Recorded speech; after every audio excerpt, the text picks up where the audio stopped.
All right, welcome everyone to today's seminar. Today I'm happy to have Dr. Michael Liemohn here speaking with us. Mike is a professor of the Climate and Space Sciences and Engineering group, or faculty at the University of Michigan. His research focuses on plasma transport in the ionosphere and magnetosphere of the Earth and other solar systems. And he's currently the PI of the Magnetospheric Auroral Asymmetry Explorer, or MAX, a mission which was recently selected as one of 4 small Explorer mission concept studies. He is also actively involved in our community, serving or having served as chair on the NASA Heliophysics Advisory Committee, as the chief editor of JGR Space Physics, and as a member of the NASA Jack Eddy Steering Committee, to name a few. Today, I'm happy to have Mike here to discuss with us a very important topic in our field, actions for an inclusive space physics workplace. So with that, Mike, if you would like to take it away. Okay, thank you very much for that nice introduction. For those of you that were at the GEM workshop this summer, you heard a version of this, and this is a slightly different version. So even if you've heard this talk before, you have not heard this talk before. It will be a slightly different version of this talk. So yeah, let me see if I can manage this. I have multiple screens here, so if I occasionally look away from you, that's not about you. Okay, so I'm going to start with my main point. I want our research community to strive for the goal of inclusive engagement. And the how of this, I think, has 2 big components to it. One is at the systemic level, and recognizing that the power structures of our society, and yes, even including space physics, favor the dominant demographic of white men.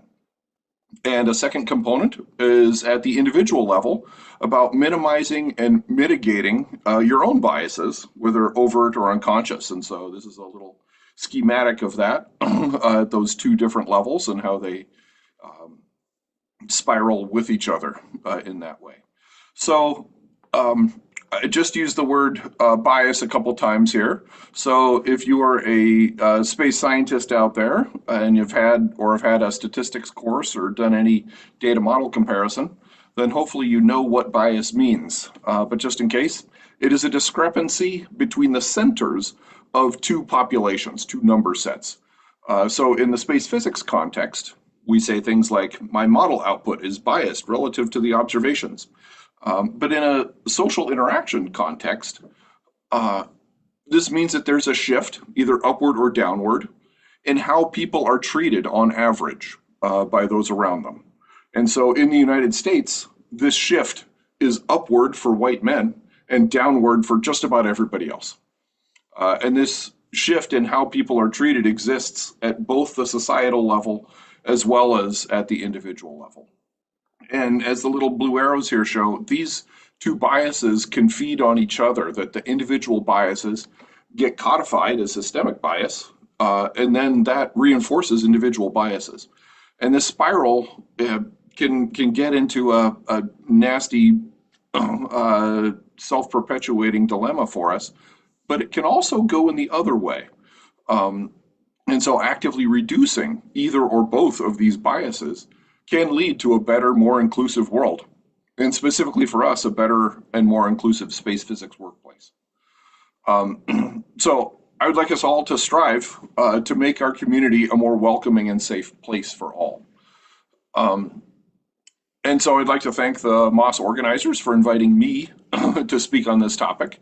I think it's important for the world to know that diversity, equity, and inclusion work is the responsibility of all, and that includes people like me who are advantaged by bias.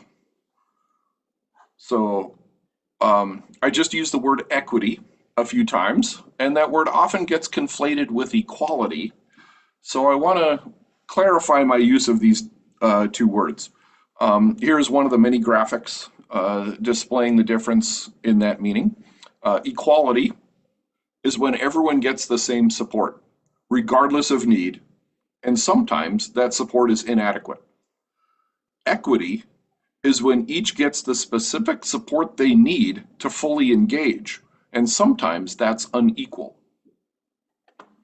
So please use those two words appropriately. So when will equity equal equality? Um, I wish I lived in a world where equity equals equality, but these two words are not the same. And so I think that two big things have to happen before they mean the same thing. One, we have to eradicate every bastion of systemic injustice.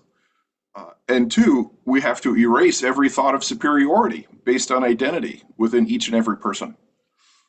Tall order. Um, we have to work on both aspects of what I was just talking about, both the systemic bias and the individual bias. And we need to put the spiraling feedback loop working in the correct direction for us. Um, so you might be telling yourself, you know, okay, on the systemic level, but I'm not biased. I treat everyone equally. And at the individual level, this is great, and you have accomplished half the goal. But because there is still societal level systemic bias, when it comes to evaluating others, striving to be colorblind or gender blind means that we leave in the systemic bias as part of our evaluations of others. And there's a mountain of social psychology studies that document this bias. So to be equitable, we should remember this systemic bias and really apply tactics to counter it. And so to remain in this equality mindset when evaluating others, before we have eliminated all bias, which is where we are right now, it actually sustains the status quo and therefore the bias that's already baked into our society. So another takeaway point for us, straight up meritocracy is not good enough. We must compensate for the bias inherent in the system. So yeah, I wish I didn't have to give this talk. I wish DEI progress was unidirectional, but it is not. And I feel that society is backsliding right now. And I feel that we're in the midst of actually two what I'll call informal pandemics of the mind. Yeah, we just got over a pandemic and COVID's still here, but now we're in endemic in that sense. But I feel like there's a mental pandemic going on, and that is Western chauvinism and anti-intellectualism. So to define them, Western chauvinism is this unholy spawn of white supremacy and toxic masculinity. Anti-intellectualism is the erosion of societal trust and expertise. It's the climate change denying, anti-vaccine, world is flat mentality, where scientific evidence is discarded or cherry-picked to support some opinion. And yes, unfortunately, both of these exist in space science. Progress was and is being made, but the quiet part is being said out loud again. And there are new studies documenting this rise in racism, sexism, homophobia, and bigotry. And it's not just talk, unfortunately, but actually new laws are being passed to codify this hate. So there's an election tomorrow. If you haven't voted already, please vote. Yeah, unfortunately, these laws that are being passed by that are codifying hate are often being passed by people that look like me to solidify bias to their advantage. So yeah, so I was part of a special collection, and that's what I'll talk about right now.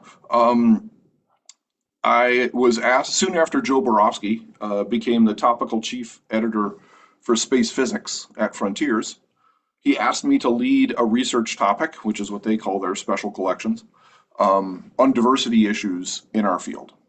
And we just wrapped it up summer ago, and in 2023, and then we wrote a capstone editorial, and so all the papers are out there, and you can go there and read them. This big QR code here will get you there.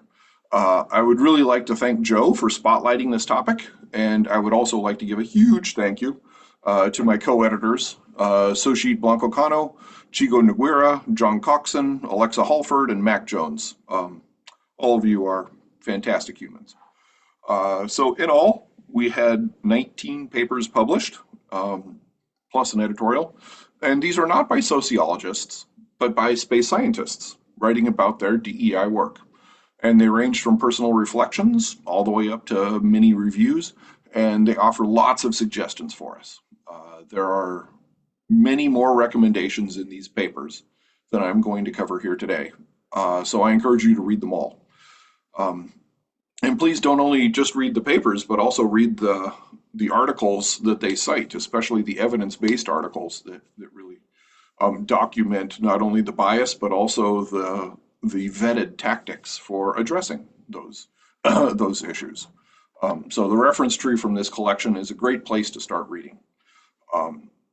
And finally, beyond the special issue, Frontiers in Astronomy and Space Science has just turned 10 years old. And I was invited to write a mini review on this topic for that collection. And so that review is also now published as of a few months ago. And so it is available online at Frontiers as well. So I'm just going to highlight a few of those papers and move on from there. So let me click forward. So Melissa Burt and colleagues who run the Advanced Studies program at UCAR, they conducted surveys of the alumni of this program, and they learned some interesting things. One is that there are really two main motivations as to why people become engaged in DEI work. The first is the business case. There are many studies showing that diverse teams lead to more creativity and productivity, and that is appealing to some. But there's also a moral case. There's been historical marginalization that's been going on for centuries, and there is an ethical and social responsibility to take part in dismantling those policies and practices. So this study found that the ASP alumni resonate more with the moral case than with the business case. Interesting. And they also found that 87% of their alumni are involved in some form of DEIJ activities in their next set of jobs. So these early career researchers are really stepping up, and I find that very heartening for our field and our discipline. Okay, hopefully we have Angeline being a speaker here at some point too, but I put in a slide because she wrote a paper for this on ELSP, Equitable Letters for Space Physics. So a big part of hiring, promotion, and awards is the letter of recommendation or evaluation. And guess what? Studies have shown that academics are biased. In resume studies, where there are identical resumes with only one element, like the name or some fact about the person, changed, these have revealed that STEM faculty prefer white men. And we're biased in how we write letters of recommendation too. We write stronger letters for white men. But there is hope out there, and that is this ELSP group. And this paper is a great place to learn about how to write a strong letter. And this is not about changing the content. You still have your focus of what you're writing about, but about emphasizing the strengths and avoiding common pitfalls of bias that can arise in the language we use and the how we write the letter. So this group also offers direct help for you. They will read and comment on your draft letter. So please consider getting your draft letter done early enough to take full advantage of this service that they offer. AGU has a fellow selection process, and this starts at the section level. And the SPA section usually gets 15 to 20 fellow nominations. And there was a year, not so long ago, just before the pandemic, when the number of women nominated for fellow in the SPA section was 0.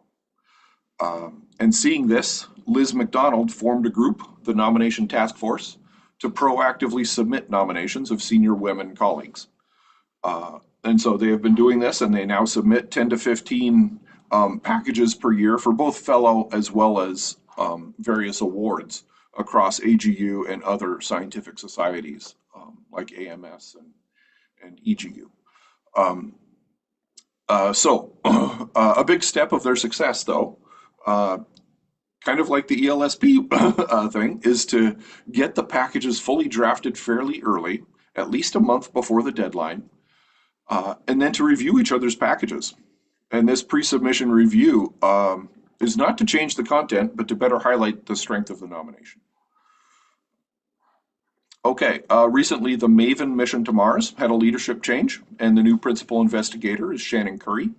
And she continued many of the existing DEI actions and instituted a few new ones. And so I just want to point out this table out of her paper, which it just has this big long list of actions that they have. It's fantastic. The team does many small actions, and that accumulates into a substantial positive change for the Maven mission project team. And so one big thing that I'd like to point out is instituting rules of the road for team meetings. So even in your, microcosm of influence where you are, you can institute the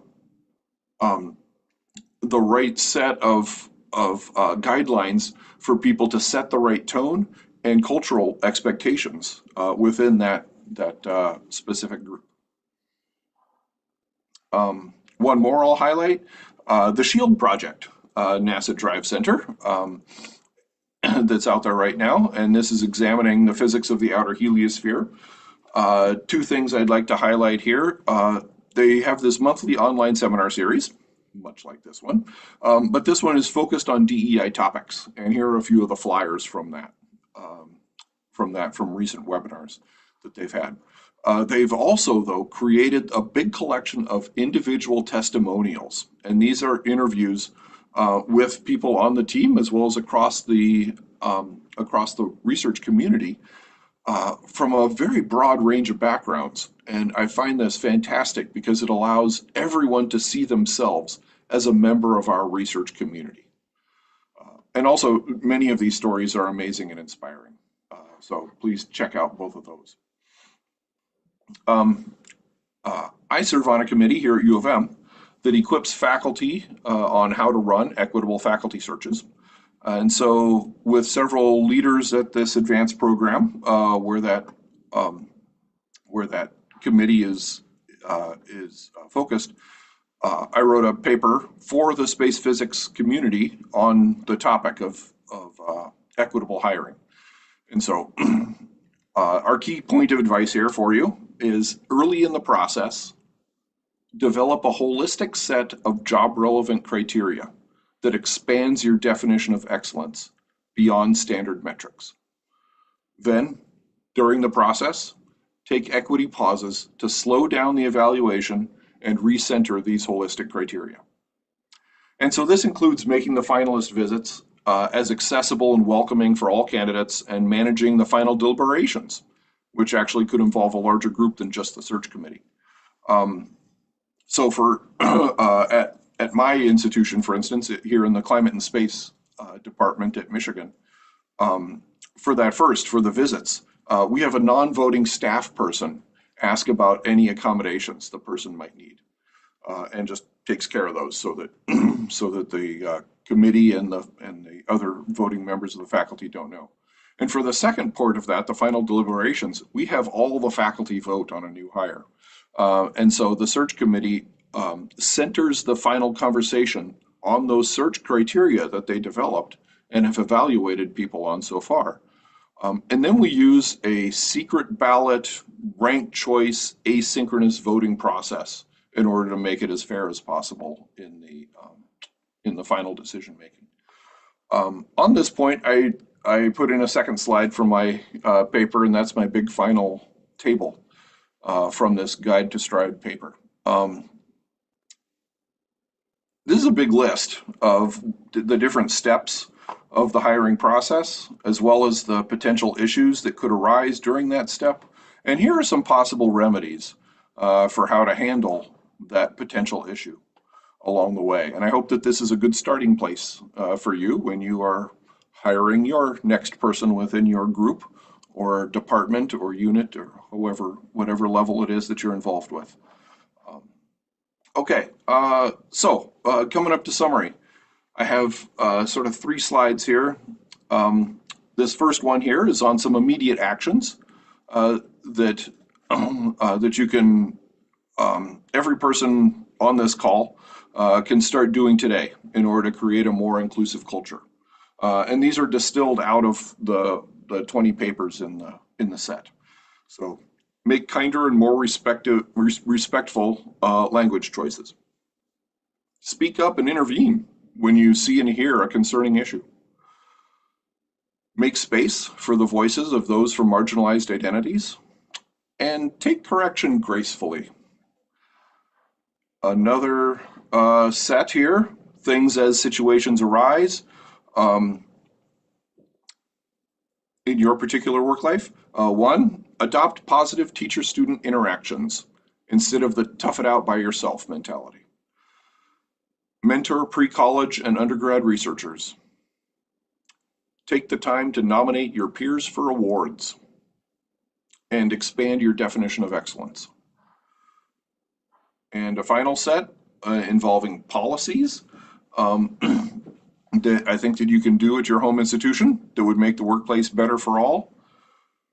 Proactively plan for universal accessibility. Develop codes of conduct and safety protocols. Establish processes that acknowledge DEI work, especially in visible service. And introduce and enforce appropriate consequences for offenses. That last one is sometimes missing. Even when we develop good policies, we forget it.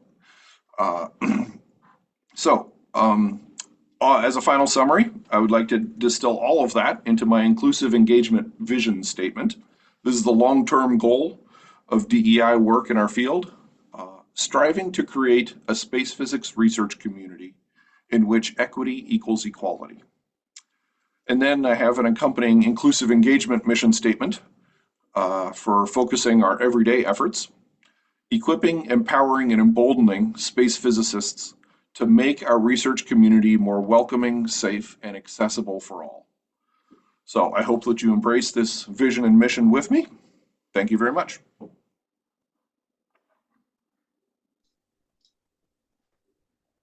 Thank you for a wonderful talk, Mike, and some really great points. Just to follow up, we will be having Angeline speak. She just wasn't able to speak today, but we will have her in the new year, and we'll probably pair her with another paper from your special issue for that. So I have a quick question. For your panels, when you're hiring, have you ever met roadblocks or people who didn't want to kind of take on these new initiatives and the points you've left out, and how are you able to deal with that? Yeah, absolutely. There are definitely people out there who find, we'll call them traditionalists, that think research is the only one that matters in terms of hiring somebody, and therefore, if I can maximize the research output, that is what they will do. That's their mindset. I think the good thing to point out to them is some of this research, social psychology research that's out there that shows that diverse teams actually do better, and shows them that there is bias already in the system. And so what you might think of as one person outperforming another based on standard metrics, well, guess what? Most of the standard metrics are biased. White men self-cite them their own papers nearly twice as often as women do, and so that creates an avalanche of accumulation of advantage on their papers, and so that means that an H index or a total citation count is systematically weighted in favor of white men. So pointing out some of these findings from social sciences I want to hope that people are amenable to evidence, and that if they aren't appealing to the moral case of we should be doing the right thing, perhaps they'll appeal to the business case of, oh, it actually is good for me to look in this direction. So I'm hoping that one set or the other would appeal to them. And so how I usually do it is go and listen to them of why they think a research only approach is the best. And having a few nuggets of findings from these papers that I can either say on the fly or go later and send to them and say, by the way, I heard you saying this and that, but there's this thing over here that kind of counters what you were thinking. So that's where I like to approach that. Um, Right. So facts are important, especially for people I hope in that science. facts can appeal to a science community that is striving for truth like that. Mhm. So Lynn has a follow-up question. How do you deal with the actual organizations in charge of hiring and promotion, or some of them not caring about these things? So how do you go about implementing such changes in organizations outside of your own? Mm-hmm. Yeah, this gets to policy changes, and we struggle with it here at Michigan too, in terms of promotion case books, and that when it comes down to the votes at various levels, it has to go through so many votes. um, do all of those levels of groups or individuals that have a say in the final promotion um, focus on all of the criteria that say we started out at the beginning.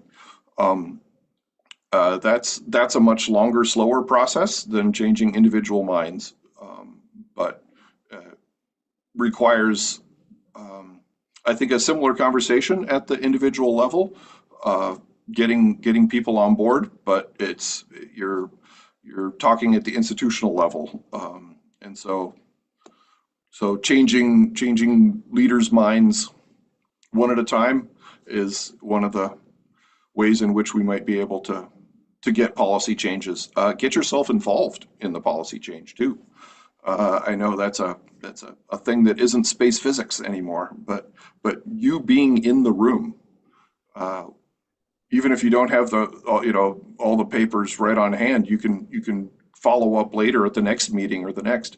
But preparing yourself so that when you are in the room and these policies are brought up, or you even are the one that initiates the policy change, you're there, helping to make it happen. That's work outside of our normal job lives of trying to write another paper and analyze another data set, but it is work that will help the whole community be better. Yeah, Yeah. I guess my question is specifically driven at the fact that most of these organizations, whether it's a university or a government department or a national lab or something, they will say all the right things publicly. They'll have like these DEI initiatives, or they'll send out newsletters saying how much they care about these things.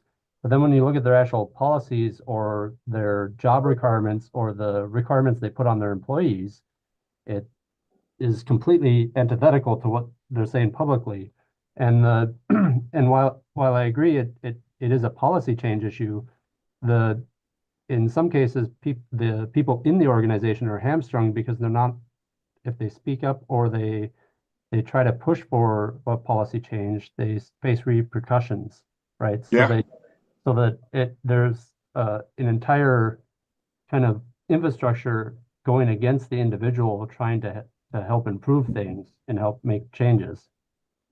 And it doesn't help if you're pushing for all these things and then you get fired because you didn't meet your basic job requirements that demanded you work 150 hours a week and publish 15 papers a week, that type of thing. So yeah, I don't know what the right answer is. I I know that a I don't lot of know these either. things Yeah, are against this. So it does require uh, some risk. You are putting yourself vulnerable. You are siding with the marginalized in that sense, and you are releasing your privilege and joining those that are not on the dominant demographic when you step out like that. And so it is risky for you. I would agree. And so that is a career choice that needs to be weighed. So we have some comments in the Mhm. chat. So Judy gave a thumbs up to Lynn's question and has also said we have an excellent talk. I'd like to point out that chauvinism is not just confined to Western countries, Mhm. but most of the world, and is especially harmful to women in Asian countries. How can we help other countries and cultures to become more equitable and inclusive? Hmm. Um, that's a great question. Uh, I, I, when it comes to science communities, I hope that people are swayed by evidence. As I was saying earlier, I think it's useful to have um, studies, social science studies, done by people in that or done about not only the U.S. Environment, work environment, but also across the world. And I think that policymakers in each country, in each region, at each institution, might respond best to social science studies that are focused on their particular uh, communities, their regions of the world. And so I think that um, we need more social psychology and sociology studies out there that address these issues. I hate Just to break in on this discussion. This is Joe Borofsky. Mhm. But I think, in your research team, when you pull in people from other countries and whatnot on your research efforts, and as me as an editor, pulling them in as associate editors and whatnot can really help. You focus on I hate to say it, but women in other countries. Um, it's I think it's helpful to their careers. Yeah, we are an international community and we do have lots of international participation. And so if you're on committees and panels that are setting up talks and presentations and outlining conferences, then you can get actively involved by giving talks to specific people or people that are unlike not always going to get them in other places. Mhm. So there's another comment by Chuck. I'm going to say a little bit more controversial. If you might be able to see it. Mhm. I'm sorry, Mike, but I think you're mostly wrong. The real heavy lifting has been and is being done at the grade school and high school level. Trying to change the outcome at the university level is like trying to tune a car engine by tinkering with the muffler. I have hired about 15 young women, mostly still in high school, and I can tell you all they need is the same chance as young men. Sorry, my phone is buzzing.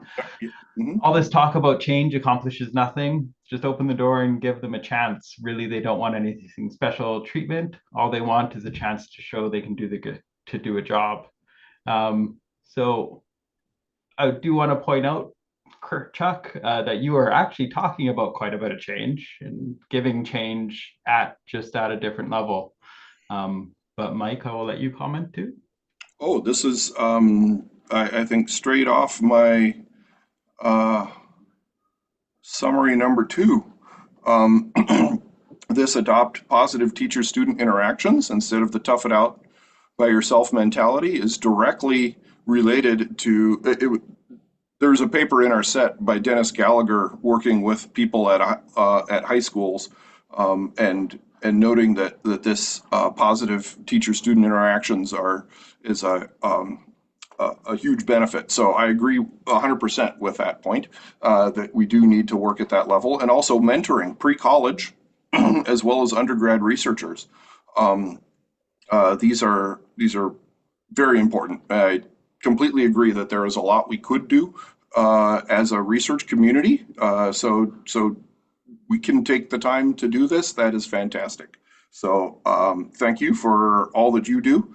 And I agree that we can and should be helping the stop the leaky pipeline before it reaches us in that sense. But the pipeline continues to leak.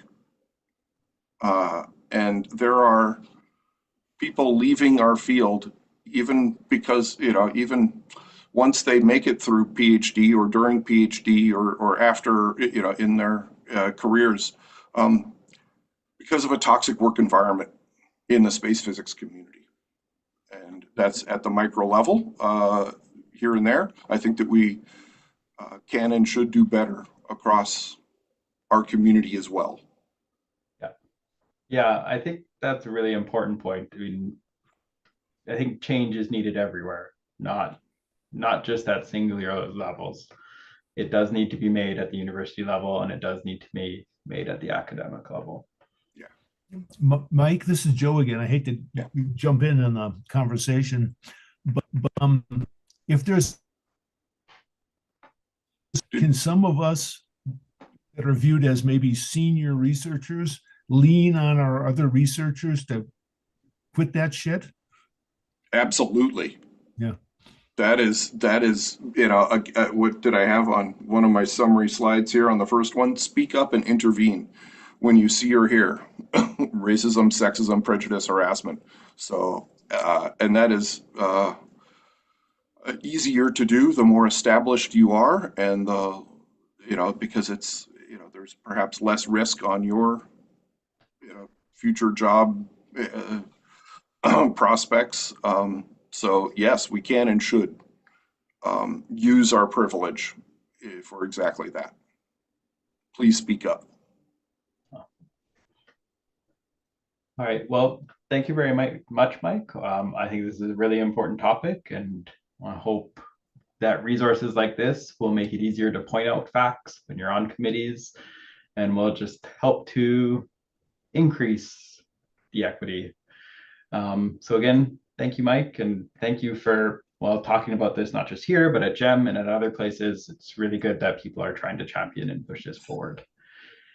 So with that, I would like to thank everyone. We will not have a seminar next week due to Remembrance Day. And as I did mention, we will try and have a follow-up with Angeline to discuss the tips for writing letters for awards. So thanks again, Mike, and I hope everyone has a wonderful week.